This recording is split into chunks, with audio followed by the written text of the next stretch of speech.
Good. Bones. Oh!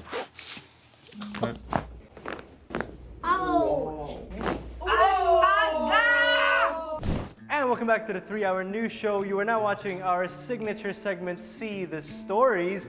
And we're gonna get our hosts to take a break for a while. And I feel like I need to take a break myself because my back is absolutely aching at the moment. But thankfully, I am with our friend from California, Mr. Tyler Bigenho, who is a chiropractor. Hey, Tyler, how you doing? I'm good. How are you? I'm good too, man, apart from my back that's in a bit of pain at the moment. I'm better than your back, you know? Yeah, I'm glad to hear it, buddy, and thank you so much for joining us. So I'm not that familiar with, chiropractic, so can you tell me a little bit about what it is? Yeah, so basically what we're known for is cracking joints. It'll probably pop up on everyone who's watching this feed now. But basically what we do is we go through your spine and we figure out which areas need to be adjusted, aka cracked. And basically we do that and we relieve tension and take some pressure off of the bones and the muscles. And it can really help make you feel better. All right, well, that sounds very interesting. How did you get to, learning about it and then kind of getting not pulled into, that sounds a bit negative, but getting kind of sucked into this interest? Yeah. So when I was growing up, my dad's, I know like the motorbike thing in Jakarta, but over in California, we have really, really fast motorcycles. And my dad was an avid motorcycle guy. And if you know anything about California traffic, people don't usually pay attention and accidents happen. So he got hit while he was on a motorcycle like 3 or 4 times. And so I grew up with him having a really bad back. And he likes to garden, he likes to pick up pots and stuff like that. And every now and then we'll just hear a scream. My dad will just throw his back out. He won't be able to walk. We have a chiropractor that's close to us. His name's Dr. Tommy. And we would have to help carry my dad into his office. And I never really got to watch. I was pretty shy as a kid, so I never asked like, hey, can I come in and watch? But we would hear him from the other room and, we would just hear my dad screaming, It'd be like, oh my gosh, like what's going on in there? Screaming. And then eventually he just walks out and it's chill, everything's good. Obviously he's still a little like, it still hurts, but he can walk. And, basically I saw Dr. Tommy, I was a kid at this time. I saw Dr. Tommy as like a freaking like magician, I thought he was the coolest guy in the world. So I kind of started idolizing him. And when I was like 11 or 12, I started working out at his gym. And just kind of idolized him throughout my life. And I've always been interested in it. And when I finished my undergrad degree, and I was figuring out what I wanted to do as a career, this came up and it was a no-brainer. I was like, yeah, let's do it. I could totally do that. So I kind of went for it. And yeah, over here, it is a doctorate degree. I want to point out that I do not consider myself a doctor. I have a doctorate degree, but and when you're in my office, people call me Dr. Tyler. But over here, people rarely would say, I'm going to my doctor to go get cracked. It would be, I'm going to my chiropractor to go get cracked. So, I don't know if we're going to talk about like common misconceptions and stuff, but, we don't all, one of the common like negative things that I see a lot on my videos or just in general is he's not a real doctor. Don't trust him. He's not a real doctor. And, a doctorate degree just means you're a specialist in whatever you do. And you went to school for it. So I went to school for another 4 years to learn how to do it and how to be safe and how to educate other patients and how to, take care of someone and manage them the best of my ability. And once I finished, I felt pretty confident, and I started my own business right away. Okay, so it's all thanks to Dr. Tommy, you said, wasn't it, his name? And you know what's crazy? He doesn't even know. He doesn't even know. Oh, he has no idea? No, he has no idea. I reached out to him when I was in school, and I asked like, it was the office lady. I asked if I can come in and shadow, and I was like, hey, like, cause like, I was a child and my dad went to him, and then I worked out at his gym, but I was always really shy. I never like went up and like made buddy. So I don't even know if he remembers who I am. You know what I mean? So when I was in school, I reached out and I was like, hey, can I come shadow him? And basically they said no. So I was like, oh, okay. And since then I just haven't had the courage to reach out and like just tell him. So, RIP Dr. Knox, man. Oh man, wherever he is, I hope he's proud of what you've become. And you mentioned as well your dad, getting into an accident and then going to a chiropractor and that kind of helping him. Is that the kind of patients that you generally have come visit you, like people who have been at accidents, or were they just kind of people who had back pain in general? Like what kind of patients do you treat, or what health issues do you treat? It's a great question. So I would say the majority of my clients sit for work. Or, that's either at a desk, or that's either in a car, or, they work from home, stuff like that. And they have just common back pain, neck pain, headaches, trouble sleeping, stuff like that. It's basically stuff that builds up over time because A, you have bad posture, B, you're stressed, C, you're not taking care of yourself, you're not exercising, you're not eating healthy, you're not drinking enough water, D, I don't even know what letter I'm on, D, you're not sleeping enough, and you're not sleeping in a correct schedule. All the things that we know we're supposed to do, you're not really doing those right. And we're all guilty of that. And our bodies are pretty good. Our bodies are pretty good at not really letting it get to us, but it builds up over time. And eventually it will come out as pain. And once it is, it's getting in the way of normal activities, and you see one of the videos that I post, usually the people are like, oh, dude, I think I need that, man. And they come in, crack, massage out, give them some advice, and they come back whenever they need it. But that type of buildup will accelerate after an injury like a car accident. So, a lot of the more severe cases that I see, I'll ask them, hey, did you ever get in like any car accidents or like ever get injured or something? It's usually like, oh yeah, but that was like 10 years ago. And I'm like, well, the damage is done. Your spine doesn't forget. You might just not really think that it's causing any issues, but I can feel it. It is. And we need to clear it out. So, former accidents are also, they also come into play. So these are the kind of symptoms or the health issues that patients bring with them when they come to your chiropractic practice or service, But what does the philosophy and what are the principles of chiropractic that kind of address those issues? Yeah, so basically there's a bunch of different types of philosophies within my profession. I practice one that is not widely practiced, but to me, it makes the most sense.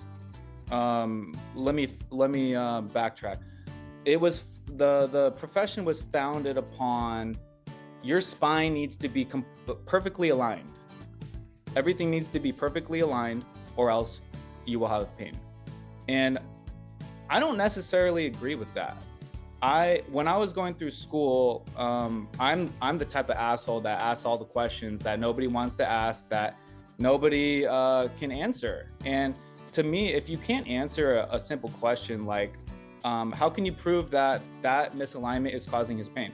If you can't answer that, then I don't believe you. Because I've seen a lot of patients with misalignments who don't have pain.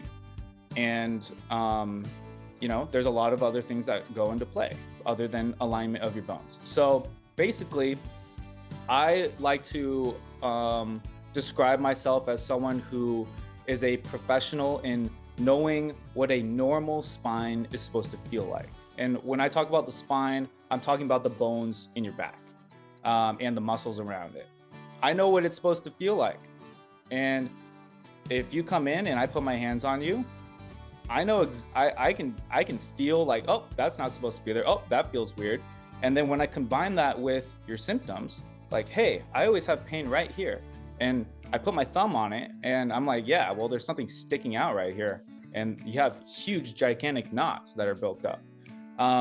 So basically, the way I like to practice is just from life, you let stress and tension build up in your spine.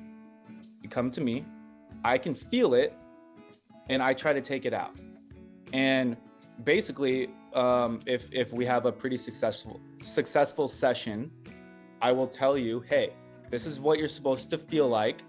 I'm gonna send you a text next week and just ask you how you feeling. How you doing? How you feeling? And basically, if we have a good session and you don't feel better, I'm not gonna be able to help you. I'm gonna send you to either physical therapy or an acupuncturist, or you're gonna go see your primary care physician. But majority of my patients feel a lot better after a week, and based off of what they say, I'll let them know when I think they need to come back. And I get adjusted, I get cracked 3 or 4 times a year. I'm not a big advocate that people need to do it all the time. I think that you just let it build up, man, and you come in and I crack you away and I clear it out. Hopefully you feel better. And if you do feel better, then I'll let you know when to come back. So do you kind of see yourself and your role within the within human health as somewhat similar to, a professional masseuse, in that they release tension through muscles in the same way that you release tension through your spine? Yeah. I mean, for sure. But it's hard to compare us both because we can diagnose. We're a professional doctorate degree. We pay a lot of money to call ourselves chiropractors, and we can practice massage. They cannot practice chiropractic. And I'm speaking on my behalf of how I practice. There's chiropractors who practice differently, and they help a lot of people. So let's keep that in mind. But basically, yeah, all they do is take tension out. And if you see a masseuse or a massage therapist in this case as someone who takes tension out, then yeah, you could say that we're similar. I would say ours is our type of tension release is a little deeper, because the nerves that supply the muscles and tell the muscles what to do, they come through the bones in your spine. So if we take tension out of there, you can also take tension out of the muscles as well. What would you say are some other common misconceptions or myths about chiropractic, or perhaps the type of chiropractic that you practice that you would like to address? Yeah, so I actually just went to Bali, and I treated a bunch of people for free, and I did take some private clients who wanted to pay. But I've built a pretty good following in Southeast Asia, and there are practicing people who call themselves chiropractors over there, and they're not that good, man. They're not that good. I don't know where they got their certifications from, but they're not that good. So, and they're charging a lot of money from what I've heard. And so one of the common misconceptions is that we're all the same.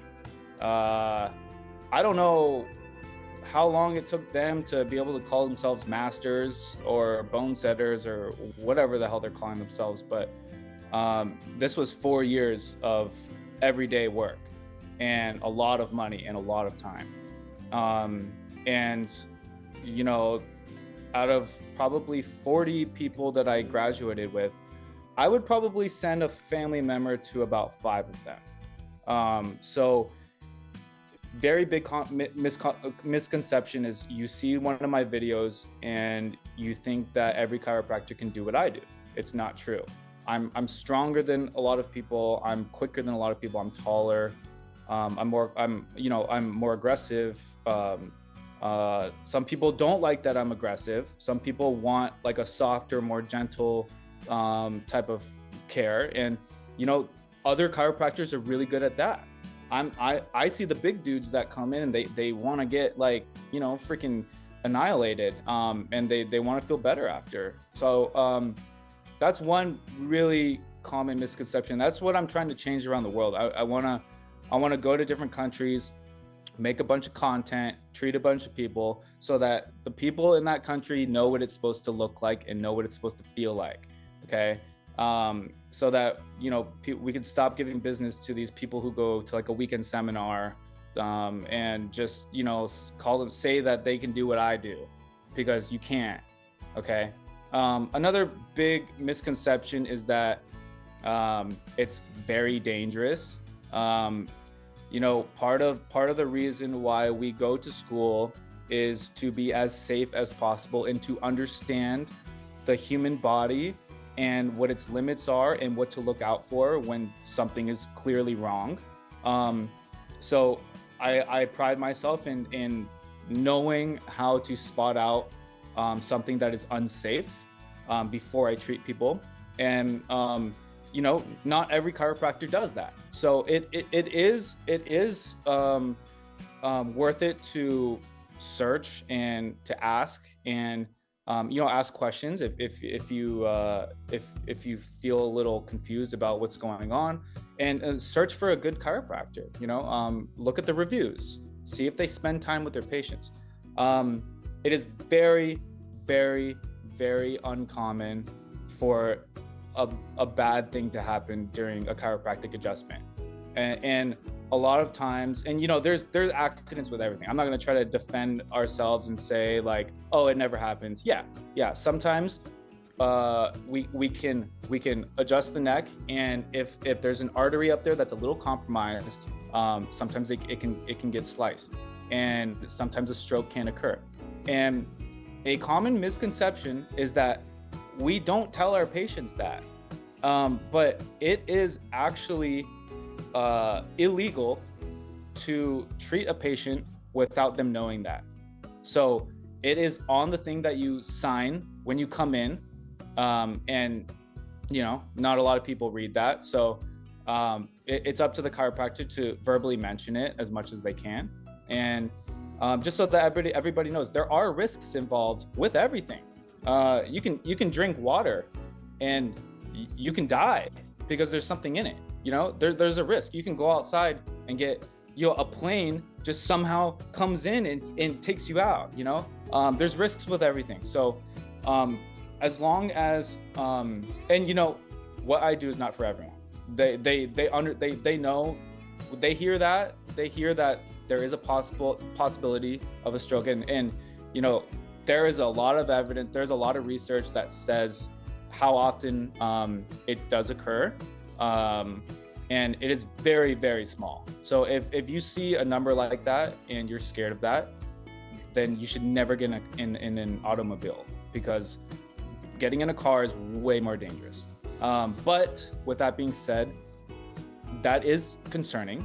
You know, accidents happen, and it is not for everyone. But if you're scared about that and you still think that we can help, just ask the chiropractor not to crack your neck. That's the easiest thing to do. And for me, if someone's a little hesitant about the neck, the last thing I'm gonna do is crack their neck, you know, because they're gonna be scared. And that's not something that I wanna force onto anyone. There are other ways to kind of relieve tension in the neck without cracking it. So that's a big common misconception. you know, a lot of people are scared of what they see online. You know, there's people who have stories of like, oh, my mom like died from a chiropractor or something, without, you know, any sort of detail or sort of, you know, story behind it. It's just like, yeah, she died. Yeah, screw that guy. He killed her. You know, they're bad. And they think that, you know, they get scared of that, and they think that if they go to a chiropractor, it might happen to them. So there are ways to be as safe as possible, and you don't have to get your neck cracked. Sorry, I like to talk. You can't give me a platform like this open-ended, because I'm gonna keep talking. It's all right, man. We're getting a lot of information, and I gotta say, I do agree with you in that, in the same way that there are good and, or at least subjectively good and subjectively bad doctors, there are also subjectively good and subjectively bad chiropractors and doctors that can, you know, treat certain things that you are, certain issues that you are facing, and other doctors that can't, you know? So, all right, Tyler, any final thoughts, man? No, I just, you know, I just really appreciate you having me. And one of my goals is to spread what I do around the world, and to build up the name of my profession around the world. So I really appreciate this. And yeah, if you're ever thinking about chiropractors or chiropractic, just do your research, and it does help. Trust me, it does. I see it I do it every day, and a lot of people are very, very grateful and thankful for me. So I hope that I can spread that around the world. So, you know, maybe somebody moves over towards Indonesia and is a really good chiropractor who wants to do really good and doesn't just want to make a lot of money, just wants to help people. And maybe in the future I can help set that up. All right, viewers, if you are, then there's the answer right there. If you're in Indonesia, or if he's ever in Indonesia and you need a chiropractor to help kind of crack your back a little bit, like I need mine, now you know exactly where to go. Tyler, thank you so much for taking the time to have an interview with us, and I hope you have a great rest of the day. Or evening. Yeah, it's nighttime. You have a great rest of the day. I will have a great rest of my night. And that was our conversation with Tyler Bigenho, a chiropractor in California, based in California, from Indonesia, who's here to spread the good word of good chiropractic practice.